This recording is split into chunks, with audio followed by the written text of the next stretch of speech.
After Netanyahu's speech, a senior administration official told reporters that a hostage deal is in, quote, the closing stages. But this official acknowledged there is no agreement yet between Israel and Hamas on the transition from a temporary to a permanent ceasefire.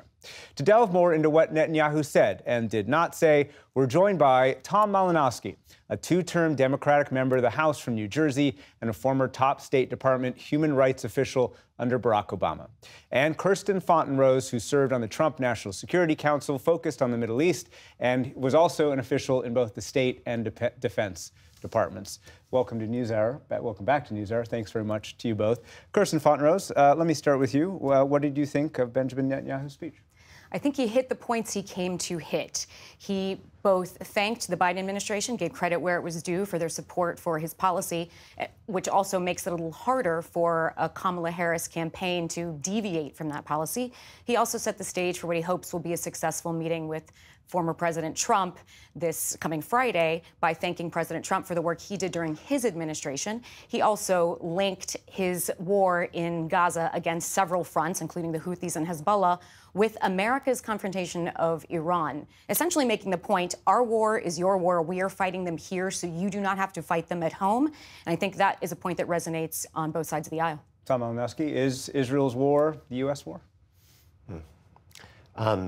The war against Hamas was a fight that all Americans and people all around the world were willing and happy to support Israel in waging after the just unspeakable evil of what Hamas did to innocent Israelis on that horrible day. But, you know, we often say that Palestinians never miss an opportunity to miss an opportunity. I think Israel has also missed an opportunity. There was an opportunity to build a truly broad anti-Hamas, anti-terror, anti-Iran coalition, but it would have required Prime Minister Netanyahu to do something he's unwilling to do, and that is to meet his potential allies halfway by presenting at least a pathway to a Palestinian state, to a two-state solution. What I heard today was, okay, he was less partisan than he might have been. He was gracious to President Biden, but I heard no forward progress on the hostage issue for the families that were waiting for something. And I heard a vision for the future of the Middle East and the future of Gaza that is completely disconnected from reality. And I couldn't help thinking that as he was speaking, his own defense minister is telling us that Netanyahu is sending Israel into a very dark future. His own security establishment thinks that he's placing his own political interests ahead of the interest of the security of Israel. And I feel like if you are pro-Israel, as I am, how can you provide unconditional support and unconditional applause to a man who, according to his own security officials and most of the Israeli people, is doing so much to hurt Israel's own interests? Kirsten Fontenrose, is Benjamin Netanyahu, as his critics say, extending the war in order to extend his own political power? I don't think it's really up to him. Granted, the Knesset probably cannot dissolve his government while they are out of session, which ends this Sunday. But this war is being extended by the parties on the other side as readily as it is by Israel. You have the Houthis, who just recently launched new attacks using drones. Hezbollah sends about 150 rockets and missiles across that border every day. This war is being extended. It's being managed, but it's certainly already being extended. And so, Tom Malinowski, respond to that. The fact is that Hezbollah opened fire itself on October the 8th and has fired hundreds or thousands of rockets into Israel. Hamas continues to attack Israelis not only in Gaza, but inside Israel. So they want to extend the war. Defenders say, of course, we're doing what we have to do. They're extending. They love this situation. I mean, I agree with Netanyahu that Hamas doesn't care about Palestinian lives. But Hamas is happy to see Palestinians in Gaza die. Hezbollah is happy to see that. The Houthis are happy to see this. Iran is happy to see this. And this is why so many people inside Israel, including members of Netanyahu's own party, who are responsible day to day for the security of the state of Israel, are urging him to take the opportunity to end the conflict that is benefiting Israel's enemies. But I think he won't do it because, well, there's a political dynamic at play and because he is ideologically against the one thing that is necessary to bring the world together to actually help him in Gaza and to create a durable solution. Let's talk about the hostage deal itself. Kirsten Fontenrose on the table. 6 weeks would pause the war. That would be the first phase. It would release more than 30 hostages. We did not hear from Netanyahu what these hostage families who traveled to Washington, D.C. wanted to hear, some kind of full-throated endorsement of that deal. Benny Gantz, the opposition leader today, accused Netanyahu of stalling and not wanting that deal. Why do you think Netanyahu has not publicly endorsed this deal, and should he?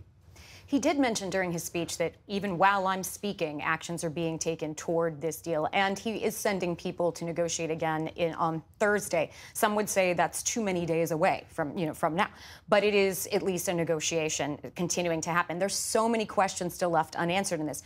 Will that full withdrawal include the Philadelphia corridor, for instance, the corridor south between Gaza and Egypt? Right, exactly. So there are a lot of real concrete details that are not ironed out yet. Who will oversee the withdrawal? Who will be holding each party accountable during this time period? A lot of these answers still need to be provided by the international community as well as by Israel and Hamas.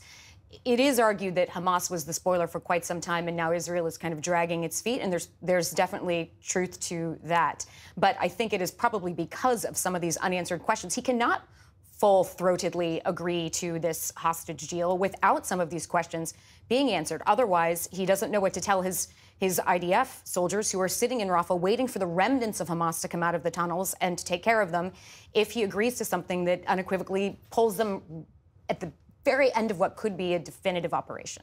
Tom Malinowski, let me ask about the protesters. Netanyahu called them, quote, useful idiots for Iran. Are they? If you look at the protesters who are flying the Hamas flag and burning the American flag. I think they're flying the Palestinian flag. Yeah. I would say that if Netanyahu had paid those protesters, they couldn't be more helpful to him. Because he wants to go back to Israel and say, the alternative to me is we give in to people who are calling for the destruction of the state of Israel. And so then he doesn't have to listen to the two-thirds of the Israeli public that would prefer a hostage deal to continuing the war. He doesn't have to listen to the most pro-Israel American president in history, Joe Biden, who has been trying to help him out of this situation. That said, I think he was unfairly disdainful to the many people in the United States, including people who are deeply committed to the defense of Israel, who have legitimate concerns about the humanitarian situation in Gaza. Kirsten Funrose, you brought up Vice President Harris. Today, she was not there. Her staff said that she had a scheduling conflict. But she has been a little bit ahead of President Biden in the past on her criticism of Israel. And let's take a listen to something that she said back in March. People in Gaza are starving. The conditions are inhumane. And our common humanity compels us to act. And given the immense scale of suffering in Gaza, there must be an immediate ceasefire. Kirsten Funrose, quickly in the time we have left, Israelis believe Harris would push an end for the war in Gaza more than President Biden would. There will be a difference between Harris and Biden. Do you think they're right? I think they are right that she might push for that, but really even a President Harris could only do so if she tied, for instance, American support to Israeli military activities to that ceasefire, and that would require approval of the Senate. So it really depends on more than just her own election. Kirsten Funrose, Tom Malinowski, we'll stop there. Thanks very much. Thank you. Thank you.